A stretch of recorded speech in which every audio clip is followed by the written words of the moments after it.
안녕하세요, 연교수입니다. 이번 시간 삼성전자 볼 텐데 엔비디아 실적 발표 이후에 엄청난 하락 변동성이 나타나다 보니까 우리 주주님들 또다시 힘든 시간 보내고 계셨을 겁니다. 자, 오늘은 엔비디아가 6%대 하락 마감했음에도 불구하고 다시 한번 강한 반등세를 보여주고 있죠. 그러면 여기서 계속해서 다시 한번 상승 추세를 유지해 갈 것인가, 아니면 다시 한번 하락 변동성이 나타날 것인가에 대한 부분을 정확하게 예측하고 우리가 또 대응을 해 갈 필요가 있겠죠. 자, 이러한 부분들, 최근에 이 변동성 같은 경우에는 글로벌 증시에 따른 부분, 자, 외부적인 요인이 크게 작용했다 볼 수가 있겠고, 자, 엔비디아 주가 변동성에 또 영향을 받고 있는 상황이 있기 때문에 우리가 어떤 부분들을 중점으로 체크해야 되겠습니까?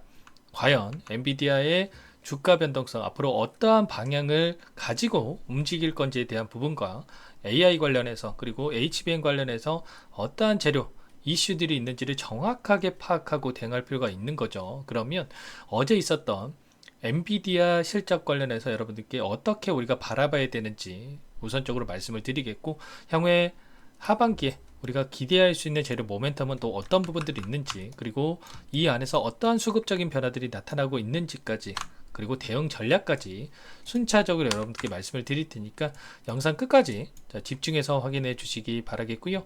본격적으로 시작하기 앞서서 여유가 있으신 분들은 구독과 좋아요, 이 정도만 눌러주시고 시청을 해 주시기 바라겠습니다.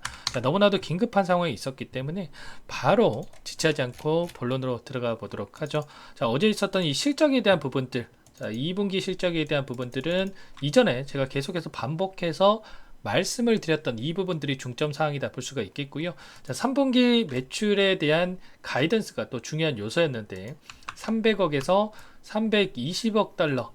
표면적으로 봤을 때는 매도 측 기대치를 상회했지만 실제로는 매수 측 기대치인 330억에서 350억 달러에는 미치지 못하면서 하락 변동성이 나타났다, 이렇게 볼 수가 있는 겁니다. 이게 무슨 말이냐?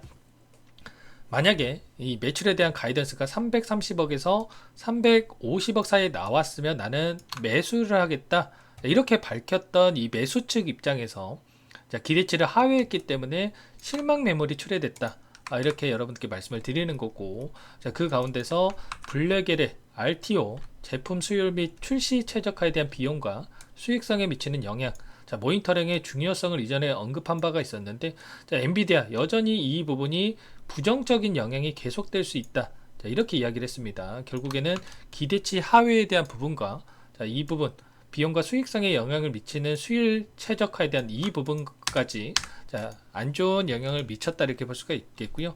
다만 우리가 여기서 뭐 부정적인 이야기로 끝나면 여기서 매도하는 게 맞겠죠. 그런데 공급망 조사에 따르면 4분기에 약 3,000대에서 5,000대에 대한 출하될 양이 있었는데, 엔비디아가 블랙일 칩이 4분기에 수십억 달러의 매출을 올릴 것이다, 이 부분을 이야기를 했기 때문에 일전의 공급망 조사와 이번에 발표한 가이드스와 일치를 한다. 그러면 기존의 이 기대감에 따라서 상승했던 이 부분이 틀리지 않았다, 이렇게 생각할 수가 있는 거죠. 더욱더 중요한 게 결국에는 2분기 실적에 대한 단기 투자자 기대에 대한 반응에 가깝다, 하락 변동성이. 그런데 향후에 몇 개월 동안 주가 추세를 대표하지 않는다라는 게 중요한 거죠. 결국에는 단기적인 변동성이 나타났지만 중장기적 관점에서는 기대하는 요인들이 너무나 많기 때문에 다시 한번 상승에 대한 기대감을 가지고 우리가 끌고 갈 수가 있다라는 겁니다. 그러면 최근에 엔비디아 실적 발표 이후에 어떠한 반응들이 시장에서 나오고 있는지도 너무나도 중요하겠죠. 목표 주가에 대한 부분들이 계속해서 변화하고 있는 부분이 있는데, 엔비디아 목표 주가 어떻습니까? 모건 스탠리 같은 경우에는 144달러에서 150달러로 상향 조정했고요. 그리고 이 부분 145달러에서 148달러로, 그리고 130달러에서 155달러로 대부분 이렇게 상향 조정하고 있는 상황이 있습니다. 그러면 여기서 끝이 아니라 다시 한번 주가 반등이 나타날 가능성이 굉장히 높다는 거죠. 최소한 140달러에서 많게는 175달러까지 이야기한 데가 있었습니다. 이런 것처럼 앞으로도 현재 시점에서 최소한 10%에서 30% 이상의 엔비디아 상승 여력에 대해서 이야기를 하고 있기 때문에 여기서 계속해서 주가가 흘러내는 게 아니라 다시 한번 이 변동성 안에서 주가 상승이 만들어질 가능성 굉장히 높은 거죠. 자, 왜 이렇게 이야기를 했는지를 또 우리가 살펴볼 필요가 있겠죠. 자, 모건 스탠리, 자, 블랙웰이 약간 늦어지고 있었지만 고객들은 여전히 긍정적이다. 다음 분기에는 소량이 예정되어 있고 이후에는 명확한 증가가 예상되고 있다. 자, 일부 고객들 같은 경우에는 H200 더 많이 확보하기를 원하고 있고 수요가 전망을 끌어올릴 것이다. 자, 이렇게 되면서 수요가 폭발적으로 증가하면서 HBM3E에 대한 병목 현상으로 작용하고 있다. 특히나 H200에 대한 중국의 수요가 강력하기 때문에 3분기 동안 매출 100억을 초과할 것으로 예상이 되고 있다. 100억 달러를 이야기하는 거겠죠. 자, 이런 것처럼 자, 지금 블랙웰 지연 이슈가 이런 우려감이 작용을 했지만 실적에 대한 부분들을 상세하게 분석을 해봤을 때 결국에는 이 우려감을 상쇄시킬 만큼의 실적이 대기 중에 있다. 이런 부분들을 확인할 수가 있는 거죠. 자, 루프 캐피탈이라는 곳에서는 목표 주가 175달러를 이야기를 했습니다. 자, 여기도 마찬가지로 자, 블랙웰 지연에 대한 이슈는 크게 중요하지 않다. 그 이유가 첫 번째 TSMC에서 하파 수율이 계속해서 개선되고 있고 자, 올 가을 동안에 증가할 이 하파 생산량이 블랙웰 지연으로 인해서 발생하는 손실 상쇄할 수가 있기 때문이다. 자, 결국에는 우려감이 자, 상쇄시킬 만큼 자, 실적에 대한 부분이 전혀 걱정할 부분이 없고 오히려 기대할 수 있는 요인이 남아 있다라는 겁니다. 자, 이렇기 때문에 결국에는 지금 시점에서 단기적인 변동성이 크게 나타났지만 자, 중장기적 관점에서 다시 한번 우상향의 움직임이 나타날 수밖에 없다. 자, 이런 부분들을 이야기를 하는 거죠. 자, 이런 부분들이 있기 때문에 여러분들도 자, 걱정보다는 오히려 이번 하락을 다시 한번 기회로서 활용을 한 다음에 자, 이번에 바닥권을 잡고 주가 상승이 나타난 것처럼 우리도 이 구간에서 또다시 변동성을 키워가면서 급등이 나타났을 때 자, 미리 물량을 자, 늘려가는 이 기회로서 활용을 해야 된다. 자, 여러분들께 이런 부분들을 말씀을 드리는 거예요. 자, 추가적으로 자, 어떻습니까? 최근에 HBM 관련해서 이슈들이 계속해서 나와졌는데 엔비디아가 내년에 HBM3E에 대해서 상량 85% 폭증시킬 것이다. 이런 전망이 나오고 있어요. SK 하이닉스로부터 HBM3 8단에 대해서 독점적으로 공급을 받고 있는데 자, 이러한 부분들이 삼성전자를 제외하고 이런 부분들을 결정할 수 있었겠습니까?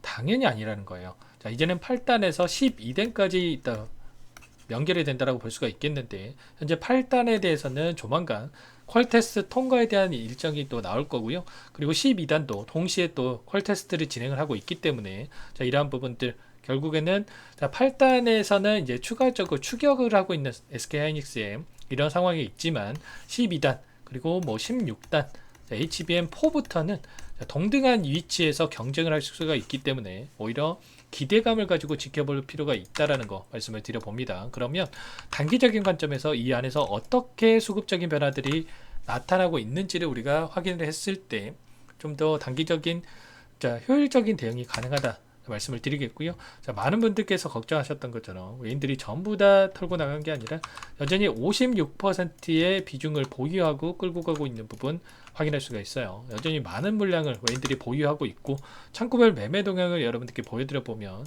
자, 오늘 같은 경우에는 골드만삭스 메릴린치 일부 외인 창구 쪽에서 물량을 던지고 있지만 이 물량에 대해서 UBS 증권, 모건 스탠리, 다이와 증권 이런 자, 특정 또 창구 쪽에서 대량의 물량을 또 보유하고 있죠. 매수를 하고 있죠. 자, 이런 것처럼 이들의 포지션에 맞게끔 지금 추가적인 포트폴리오를 구성해 가고 있다. 자, 상단 대비해서 단기적인 변동성이 너무나도 크게 나타난 시점에 있기 때문에 이들도 이들의 평단가에 맞는 이러한 전략을 가지고 지금 대응을 해 가고 있다라는 거예요. 그러면 자, 우리도 우리의 평단가에 맞는 대응 전략을 세워갈 필요가 있겠죠. 자, 어떤 분들은 7만원 이하에서 보유하고 계신 분들이 있으실 거고 어떤 분들은 9만원 이상에서 여전히 보유하고 계신 분들이 계실 거예요. 그러면 자, 똑같은 전략을 가지고 대응하는 게 맞겠습니까?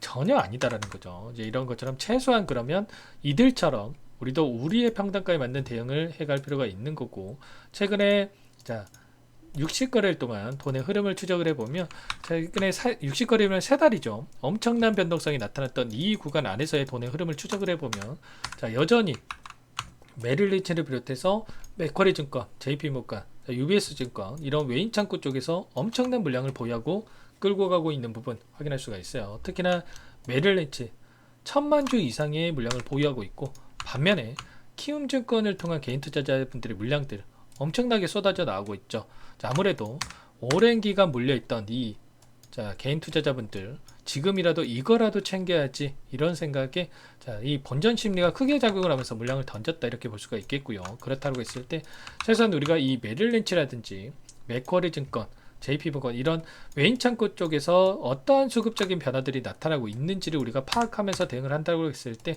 자, 우리가 투매에 동참할 게 아니라 자, 이들의 물량의 변화와 함께 우리가 대응을 해가면서 다시 한번 수익을 만들어갈 필요가 있다는 거예요. 특히나 이 UBS 증권 같은 경우는 상승하는 과정 안에서 엄청난 물량을 집어넣어 놓고 자, 일부 물량이 이탈했기는 했지만 다시 한번 물량을 집어넣고 있죠. 자, 이 변동성을 이용을 해서 자, 이들도 다시 한번 평단가를 낮춰놓는 작업이 진행되고 있다. 그러면 최소한 이들의 변화를 체크하면서 함께 대응을 해 갈 필요가 있다는 겁니다. 투매에 동참할 게 아니라 최소한 이 외인들의 수급적인 변화들을 체크하면서 함께 대응을 해 갔을 때 우리가 훨씬 더 효율적인 대응이 가능하다라는 거. 자, 아무래도 여러분들께서는 본업이 있으시다 보니까 이러한 실시간으로 수급적인 변화들과 재료에 대한 부분들을 파악하면서 대응하는 게 너무나 어렵죠. 자, 이런 모든 부분들 혼자서 대응이 어렵고 자, 도움이 필요하다시면 요청만 하시면 됩니다. 자, 상단에 제 개인 번호 남겨드려 볼게요. 자, 010-4903-4619 제 개인 번호니까 자, 이쪽으로 삼성 이렇게 두 글자만 써서 자, 문자 한 통 남겨놓으시면 여러분들께 전부 다 자, 어디에서 다시 한번 물량을 늘려가야 될지 매수 타점 관련해서 그리고 다시 한번 반등을 했을 때 어디에서 또 분할 매도 관점에서 대응을 해 가야 될지 전부 다 공유를 드릴 테니까 삼성이라고만 남기시고 나서 함께 대응을 해 보시기 바라겠습니다. 너무나 중요한 시점에 와 있고요, 여러분들. 또다시 자, 이렇게 상승 파동을 만들어 갈 건지 아니면 다시 한번 하락 변동에서 나타날 건지 갈림길에 있기 때문에 우리가 정확하게 파악하고 대응을 해야 된다. 말씀을 드리겠고 자, 삼성이라고 남겨주신 분들께는 제가 꼼꼼하게 확인하고 나서 가격 전략 관련해서 그리고 분석된 자료까지 전부 다 공유를 드려보도록 할게요. 자, 제가 전부 다 무료로 여러분들께 도움을 드리고 있고요. 자, 무료로 도움을 드리고 있는 만큼 구독과 좋아요 자, 이 정도만 눌러주시고 여러분들 요청을 해주시면 될 것 같고 자, 지금 자리가 어디입니까 여러분들 지금 최근에 이 추세선을 그리고 상승했던 이 과정 안에서 추세선 하단을 이탈하는 구간에 있죠. 그리고 최근에 반등을 했을 때도 추세선을 다시 한번 올라왔다가 내려온 그런 상황이 있었는데 다시 한번 반등을 했을 때는 이 추세선 하단을 강하게 돌파하는 움직임 그 가운데서 우상향의 움직임이 나타날 가능성이 굉장히 높다. 자, 쌍바닥을 찍고 올라갈 가능성이 높기 때문에 이 구간 안에서 우리가 정확한 판단을 해야 된다 말씀을 드려보면서 모든 부분들에 대해서 여러분들께 삼성이라고 남겨주신 분들께 제가 순차적으로 답변을 드릴 테니까 자, 고민하지 마시고 빠르게 남겨놓고 함께 대응을 해 보시기 바라겠습니다. 아시겠죠? 그리고 최근에 또 시장 상황이 너무나 어렵고 여러분들 계좌 상황도 어려우신 분들 많으실 텐데 추가 종목 통해서 여러분들 수익 만들어 가시라고 종목 한 가지 선별해서 가져왔어요. 이 종목 제약바이오 섹터 종목이고요. 최근에 유한양이 FDA 승인에 대한 결과가 나타나면서 엄청난 상승이 나타났는데 자, 이 종목도 FDA 승인에 대한 기대감으로 엄청나게 급등이 가능한 종목이다. 중요한 것은 급등 시기가 가까워져 있다라는 거고 여러분들 또 급등한 이후에 아 그때 살 걸 이렇게 후회하시면 또 절대 안 됩니다. 여러분들 어떤 종목인지 잠깐만 설명을 드려보도록 할게요.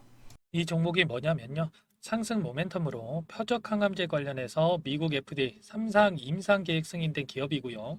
미국의 머크사와 병용투여요법을 통해서 이미 기존 치료법보다 뛰어난 효능을 확인했기 때문에 자, 임상 3상에서도 긍정적인 데이터를 확보할 것으로 기대되고 있는 상황이에요.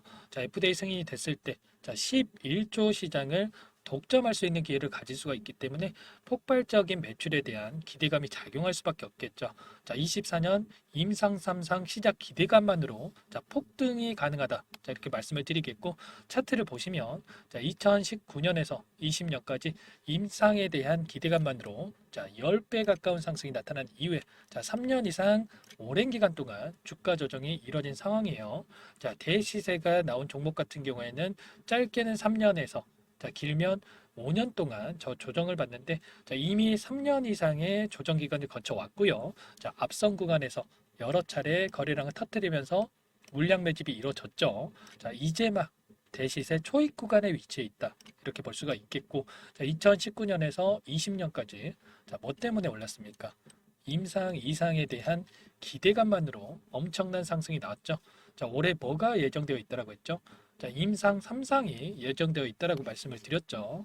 2019년도부터 임상 2상을 진행을 하면서 3, 4년 동안 자, 유효성과 안정성을 입증을 했고요. 자, 기존 약물 대비해서 뛰어난 효능까지 확인을 했단 말이에요. 그럼 자연스럽게 뭐가 따라오죠? 자, 기대감이란 게 따라올 수밖에 없단 말이에요. 자, 바이오 주식, 자, 임상의 성공 여부와 관계없이 자, 이 기대감으로 가는 겁니다.